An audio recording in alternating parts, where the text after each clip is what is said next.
ছোট্ট মিলি খুব সুন্দর ছবি আঁকতো। ও যখন ছবি আঁকতো সবাই দাঁড়িয়ে দেখতো, কিন্তু ও যখন বাইরে বেরোতো দেখতে পেত যে মানুষজনের মধ্যে কোনো আনন্দ নেই। সবাই শুধু কালো ও ধূসর রঙের জামা পরে রোবটের মতো হেঁটে চলেছে। তাদের সাথে বেরঙিন লাগছে শহরটাকে আর শহরের আকাশটাকে। মিলি বাড়ি ফিরে ভাবতে লাগলো এটার একটা ব্যবস্থা করতেই হবে।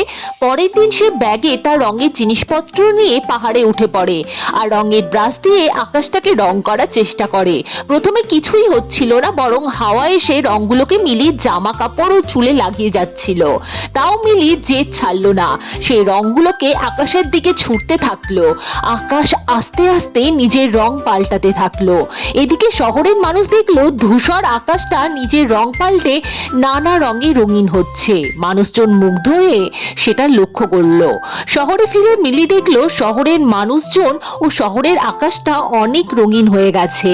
এরপর থেকে মিলি প্রতিদিন পাহাড়ে উঠে আকাশকে রং করত, আর আকাশও ধীরে ধীরে খুব রঙিন হয়ে উঠল।